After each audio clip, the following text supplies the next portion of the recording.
Right, today I'm going to do a video on cow's milk protein allergy, or cow's milk protein intolerance as it's sometimes called.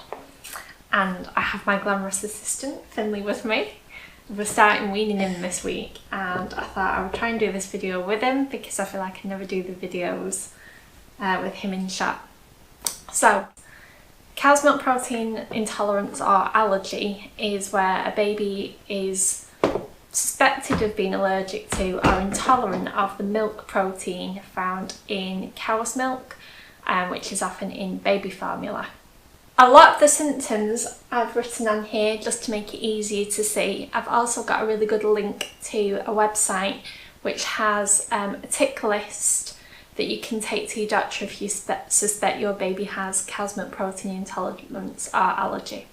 So I thought at first Finley had colic, but it turned out that he had cow's milk protein intolerance. So some of the symptoms listed are what Finley started off with. Some of them he didn't have, but are common sort of symptoms of cow's milk protein allergy. So colic is what he started off with, and it became excessive crying throughout the day. So colic tends to be from the early evening onwards, whereas cow's milk protein allergy or intolerance can cause excessive crying, which can happen at any time of the day, but usually coincides with feeds, usually during a feed or shortly after a feed. Finley still has reflux, and you can have cow's milk protein intolerance or allergy and reflux, but reflux is a symptom of it. And when he had reflux, before he changed it onto a different formula, he would bring up digestive juices, which seemed to be extremely painful for him to bring up because he was very, very uncomfortable and upset when he would bring these up. Sneezing and wheezing, that is a symptom that Finley had. And I didn't know if he had some sort of dust mite allergy or asthma, but in actual fact it was a symptom of cow's milk protein intolerance, because as soon as we changed his formulas and it was one that worked and suited him, that symptom disappeared. Vomiting and backarching, they seem to be hand in hand with cow's milk protein intolerance. Babies obviously posset, but this was different. He'd bring up a significant amount of milk during and after his feeds, and to be honest, even though he's on a different formula, he still does bring up quite a lot of milk shortly after a feed that's more than posseting. Backarching was a telltale sign, really. It got to the point where 10 minutes into a feed, he just would arch his back and would refuse to drink the milk and would scream, and his screaming and crying could go on for a couple of hours, and it got to be a cycle of just crying and feeding and screaming and feeding. Winged and bloated tummy, often a sign of colic, but again it can be cow's milk protein intolerance. I would find that Finley would get lots of trapped wind that no matter how much we winded him, he just couldn't bring up. And he had a rock hard bloated tummy that was really distended.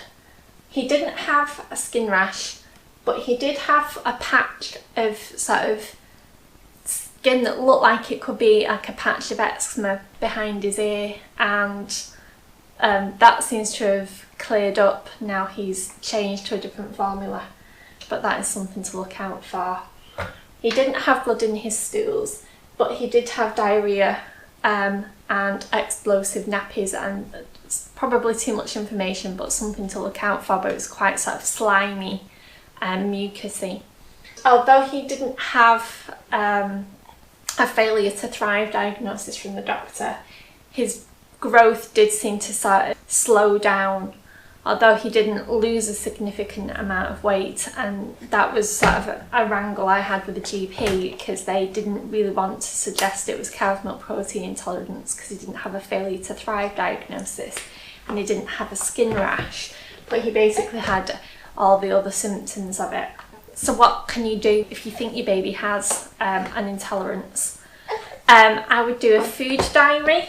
basically just a diary that keeps track of how many explosive or constipated nappies, how many times your baby throws up, how long they cry for, and if it coincides with feeds, and just sort of keep a diary. This website that I'll link to, I'm not affiliated with by the way, has great sort of downloadable and print out sheets that you can use to track things and take to your doctors with you to help sort of be taken seriously with it. So our doctor changed his formula initially to a lactose-free formula because our doctor suspected it just might be lactose intolerance, which is a slightly different thing than a cow's milk protein intolerance or allergy. And he seemed great on that initially. It was the SMA lactose-free milk, which was given on prescription, but you can purchase from supermarkets as well.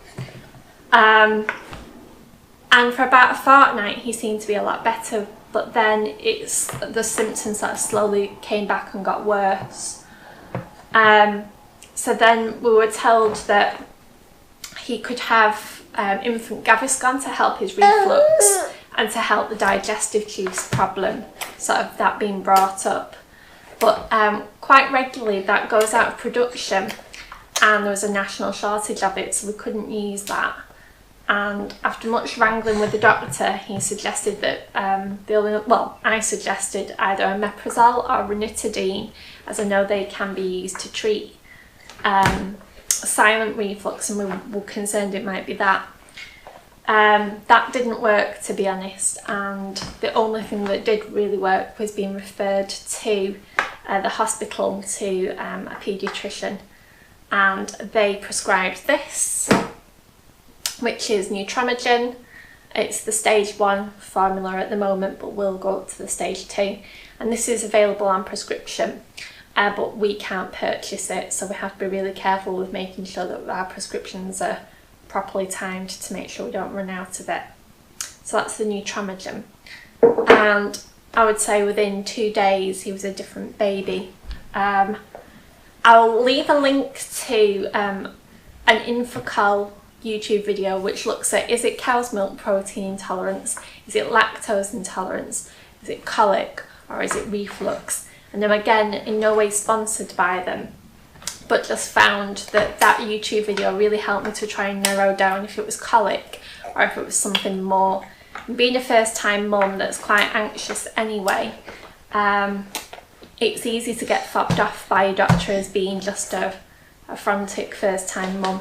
So make sure that you're well researched and well armed really when going to see your doctor to help sort of get things diagnosed quickly and as efficiently as possible really. So I hope this video has helped. I couldn't find anything, thank you Finley, I couldn't find anything that was particularly helpful to me with looking at cow's milk protein intolerance. I am going to have to wean Finley dairy free until he's 10 or 11 months old, when we can try and reintroduce cow's milk back to his diet. I'll be doing various videos along the way about weaning a baby dairy free with the cow's milk protein intolerance problem. But I just wanted to do a quick video to get something out there to help mums that might be experiencing these sort of concerns. If you do have any concerns or worries and you want to ask me anything more, then pop a comment below and I'll try and answer it and help. And if you've got this far, you obviously liked this video, so like it and hit subscribe. And if you want to see more of my videos and know when they go up, if you hit the bell, that will also give you notifications of when they're going up. So me and Finley will see you very soon. Thank you. Bye.